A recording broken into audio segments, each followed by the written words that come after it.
Halo adik-adik, selamat pagi. Selamat bertemu kembali di pagi hari ini dalam mata pelajaran IPA. Saat ini kita akan belajar mengenai mata pelajaran IPA. Untuk itu, Ibu mengharapkan adik-adik sudah siap untuk belajar.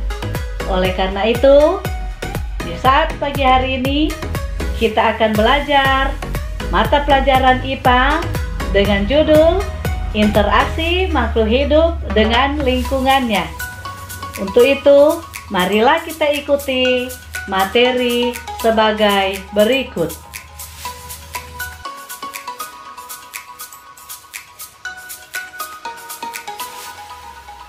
Saat ini kita akan belajar tentang kompetensi dasar 37, menganalisis interaksi antara makhluk hidup dan lingkungannya, serta dinamika populasi akibat interaksi tersebut. 47, menyajikan hasil pengamatan terhadap interaksi makhluk hidup dengan lingkungan sekitarnya. Tujuan mempelajari ini adalah 1. Siswa dapat menjelaskan perbedaan antara rantai makanan dan jaring-jaring makanan. 2. Siswa dapat menjelaskan perbedaan rantai makanan detritus dengan rantai makanan perumpuk. Judul materi pelajaran saat ini yaitu Interaksi Makhluk Hidup dengan Lingkungan bagian kedua. Materi saat ini yaitu rantai makanan, jaring-jaring makanan, dan piramida makanan. Kita mulai dengan rantai makanan. Rantai makanan adalah perjalanan makan dan dimakan dengan urutan tertentu antara makhluk hidup yang searah. Rantai makanan terdiri atas dua jenis, yaitu detritus dan perumput. Rantai makanan detritus yaitu contoh bakteri atau pengurai dimakan oleh cacing, cacing dimakan oleh hewan-hewan kecil atau biasa disebut mikroba. Rantai makanan perumput yaitu dimulai dari tumbuhan hijau atau rumput dimakan oleh belalang, belalang dimakan oleh kadal atau cicak, kadal dimakan oleh burung. Contoh lain rantai makanan. Perhatikan gambar ini. 1. Tumbuhan hijau. 2. Tikus. 3. Ular. 4. Burung elang. 5. Jamur, bakteri, dan fungi. Rantai makanan ini dimulai dari tumbuhan hijau dimakan oleh tikus, tikus dimakan oleh ular, ular dimakan oleh burung elang mati diuraikan oleh pengurai menjadi bakteri dan jamur. Bakteri dan jamur dibutuhkan oleh tumbuhan sebagai pupuk. Berikut jaring-jaring makanan. Jaring-jaring makanan adalah sekumpulan rantai makanan yang saling berkaitan dalam suatu ekosistem. Perhatikan gambar yang ada. Pada gambar ini ada tumbuhan hijau atau rumput, ada burung kecil, ada musang, ada burung elang, ada jamur, ada tikus.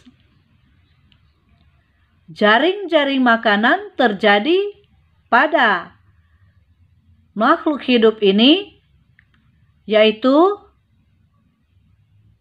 rantai makanan satu, yaitu tumbuhan dimakan oleh tikus, tikus dimakan oleh elang, elang mati diuraikan menjadi jamur.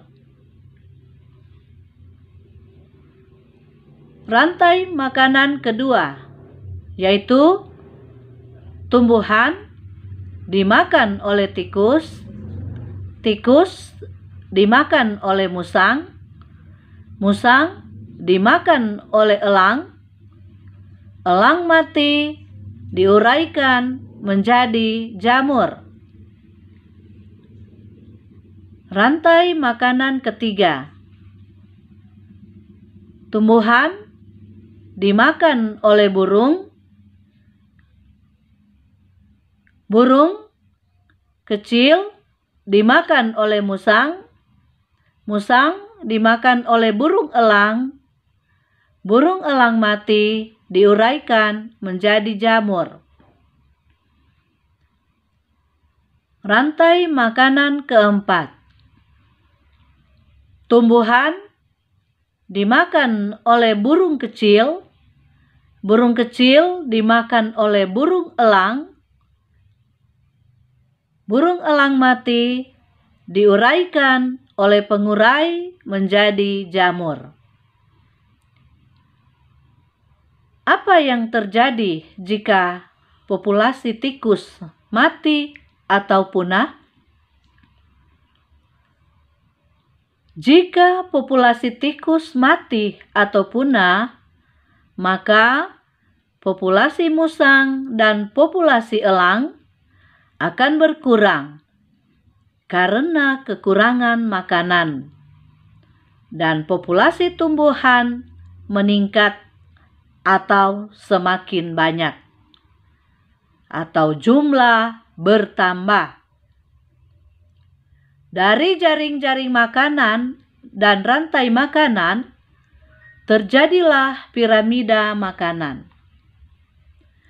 Piramida makanan adalah gambaran perbandingan antara produsen, konsumen tingkat pertama, konsumen tingkat kedua, dan konsumen tingkat ketiga. Dalam piramida makanan, semakin ke puncak biomasanya atau jumlahnya semakin kecil. Perhatikan gambar yang ada. Gambar yang paling bawah pada piramida ini yaitu tropik pertama, tumbuh-tumbuhan. Tumbuh-tumbuhan ini disebut produsen atau penghasil, atau biasa disebut sumber, penghasil sumber makanan. Tropik pertama ini atau produsen dimakan oleh hewan-hewan kecil yang ada pada tropik kedua, yang disebut konsumen tingkat pertama. Konsumen tingkat pertama dimakan oleh hewan-hewan yang ada pada tropik ketiga disebut konsumen tingkat kedua. Konsumen tingkat kedua dimakan oleh hewan-hewan yang ada pada tropik keempat. Disebut konsumen tingkat ketiga. Demikianlah materi kita saat ini. Biarlah materi ini dapat berguna dan dapat dipelajari oleh siswa-siswa sekalian. Demikian, terima kasih. Salam.